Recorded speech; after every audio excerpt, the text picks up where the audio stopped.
කස්සප සංයුක්තකයේ සඳහන් කරනවා අපේ ශාසනයේ තුන්වෙනි ශ්‍රාවකයා පිළිබඳව.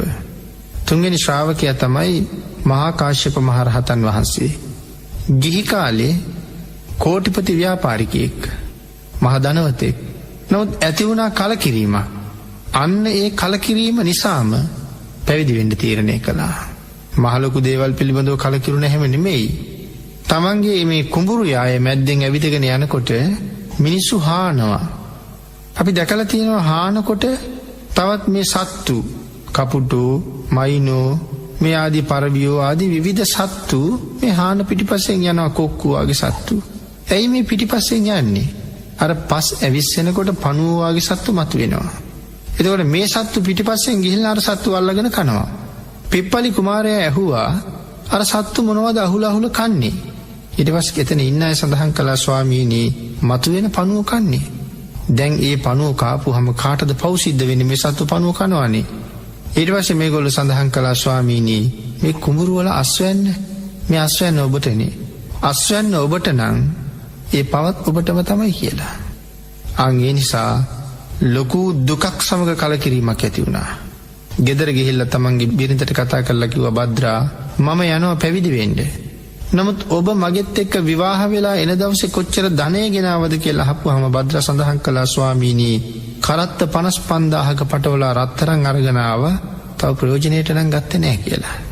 එහෙනම් භද්‍රා ඒ රත්තරන් දාරගෙන දවසකට ලක්ෂ ගාණක් මේ මාලිගාවේ ආදායමත් අරගෙන දෙවඟනක් වගේ ජීවත් වෙන්න මම පැවිදි වෙනවා. භද්‍රා කියනවා ස්වාමීනි මොනවද මේ කියන්නේ? ඔබතුමා එනකන් මමත් අහන්න හිටියේ මාත් පැවිදි වෙන්න යන්න. භද්‍රත් කලකිරිලා ගබඩාවට ගිහිල්ලා බලනකොට වී කවුපි මුං වලට ගුල්ලු ගහලා ගුල්ලු හැදිලා. සේවිකාවන්ට කතා කරලා කිව්වා මේ ටික අවුවේ දාන්න කියලා ගුල්ලන්ට යන්න. අනිත් පැත්තේ මාලිගාවේ ඇවිදගෙන එනකොට අර කවුපි මුං පාල් වනාපු පැදුරු වල කුරුල්ලෝ පිරිලා මොනවද කනවා. මොනවද අර කුරුල්ලෝ කන්නේ අර තැන්වල? සඳහන් කළා ස්වාමීනි ඔය ධාන්‍ය වල හිටපු ගුල්ලෝ අහුලගෙන කන්නේ. එතකොට ඒකේ පව් කාටද? සඳහන් කළා ආර්යාවිනි අවුවේ දාන්න කිව්ව ඔබතුමිය. ඒ නිසා පවුත් ඔබතුමියටමයි. ඒකට කලකිරිලා ඉන්නේ. ඉතින් ස්වාමියා ඇවිල්ලා පැවිදි වෙන්න යනවා කියනකොට මමත් එනවා. දෙන්නම පැවිදි වුණා. ඉතින් මේ කතාව හරි ලස්සනයි දිගයි. මේ දෙන්න මගදී සමුගත්තා. දෙමන් හන්දියකදී සදහටම සමුගත්තා. දෙන්න දෙපැත්තට වෙන් වෙනකොට මහ පොළොව වෙවුලුවා කියලා සඳහන් වෙනවා. අවේලාවේ මහ පොළොව වෙවුලුවේ ඇයි කියලා අහපුවම භාග්‍යතුන් වහන්සේ සඳහන් කළා පිප්පලී භද්‍රයි සංසාරයෙන් සදහටම අද සමුගන්න දෙපැත්තට වෙන් වුණා කියලා. ස්වාමීනි මේ ගැහණියෙක් පිරිමියෙක් වෙන් වුණාම මහ පොළොව වෙවුලන්නේ ඇයි? සඳහන් කළා මේ දෙන්නා කල්ප ගානක් සංසාරයේ සැමියයි බිරිඳයි වෙවි එන දෙන්නේ. හැබැයි සැමියයි බිරිඳයි වෙලා එනවා මහ පිං නිසා කවදාවත්ම මේගොල්ලන්ගේ පතිවෘතාව බිඳගෙන නැහැ. කොහොම පතිවතක් රැකලාද? සඳහන් කරනවා මේ බිරිඳ තමන්ගේ ස්වාමියා සමග එකතු වෙච්ච දවසේ ඉඳලා කවදාවත් අන්‍ය පුරුෂයෙක් පිළිබඳව හිතින්වත් හිතලා සතුටු වෙන්නේ නැහැ. කායික ඇසුරක් තබා හිතින්වත් සතුටු වෙන්නේ නැහැ. මේ ස්වාමියාත් තමන්ගේ බිරිඳ හැර තවත් කාන්තාවක් දිහා බලලා හිතින්වත් සතුටු නොවිච්ච තරම් පුදුම බ්‍රහ්මචර්යාවක් මේගොල්ලෝ ආරක්ෂා කළා. උතුම් සීලයක් මේගොල්ලෝ ආරක්ෂා කළා. බ්‍රහ්මචර්යාවක් කියලා සඳහන් කළේ එතන පතිවෘතාවක් ආරක්ෂා කළා. අන්න එහෙම සිල් රැකපු අය මෙහෙම වෙන් වෙනකොට ඒක විශ්වයට දරාගන්න බෑ කියලා සඳහන් කළා. ඒ නිසා මහ පොළොව වෙවුලුවා. එහෙම සඳහන් කළා බුදුරජාණන් වහන්සේ දන්නවා මේ සම්බුද්ධ ශාසනයේ තුන්වෙනි ශ්‍රාවකයා ආද මං හොයාගෙන එනවා. භාග්‍යතුන් වහන්සේ ගහක් මුලට වැඩලා වනාන්තරේ ඒ ගහ මුල වැඩ හිටියා. පිප්පලි කුමාරයාට තමන් වහන්සේ වැඩ ඉන්න තැන අඳුන ගන්න ඕන නිසා ආශ්චර්යමත් බුද්ධ රශ්මියක් විහිදෙව්වා කියලා සඳහන් කරනවා. අපේ ගෞතම සම්මා සම්බුදුරජාණන් වහන්සේ විහිදවන්ට යෙදෙන ආශ්චර්යවත්ම රශ්මි ධාරාවන්ගෙන් එකක් විය හැකි එදා විහිදවන්න ඇත්තේ. අට කතාවේ පැහැදිලි කරනවා බුදුරැස් විහිදිච්ච හැටි. රත වගේ, රත රෝද වගේ, කුටි වගේ විශාල කැට තමයි බුදුරැස් විහිදිලා තියෙන්නේ. රශ්මි පුංජයන් විහිදෙව්වා කියලා සඳහන් කරන්නේ ඒකයි. රතයක් වගේ වෙච්චාම අඩි 4ක් අඩි 6ක් වගේ දිගයි පළලයි. කුටියක් වෙච්චාම අඩි 10ක් අඩි 9ක් 8ක් ඒ වගේ දිගයි පළලයි. රත රෝදයක් වෙච්චාමත් අපි රත රෝද දැකලා තියෙනවා. මේ වගේ ලොකු රශ්මි ධාරා කැට විහිදෙන්නේ. ඒ රශ්මි විහිදිලා අහසට ගිහිල්ලා එකට හැප්ප වෙනවා මේ බුදු ප්‍රස් කැට. ෂඩ්වර්ණ රශ්මිය විහිදෙනවා මේ බෝල ගැටෙනවා.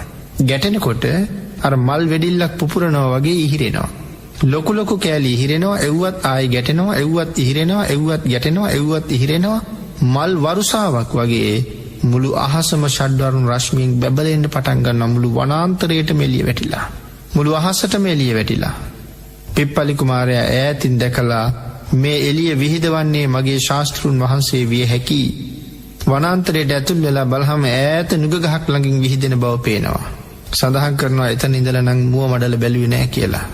බිම් බලාගෙන නැමි ගිහිල්ලා වැඳගෙන වැටිලා කියනවා ස්වාමීනි ඔබයි මගේ ශාස්ත්‍රු ස්වාමීනි ඔබයි මගේ ශාස්ත්‍රු.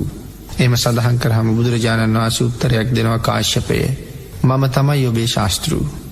උත්තර දීලා සඳහන් කරනවා කාශ්‍යපය ඔබ වෙනත් කෙනෙක් ළඟට ගිහිල්ලා සඳහන් කළා නම් ඔබ තමයි මගේ ශාස්ත්‍රු කියලා. ඒ අය උත්තර දුන්නා නම් ඔව් මම තමයි ශාස්ත්‍රු කියලා.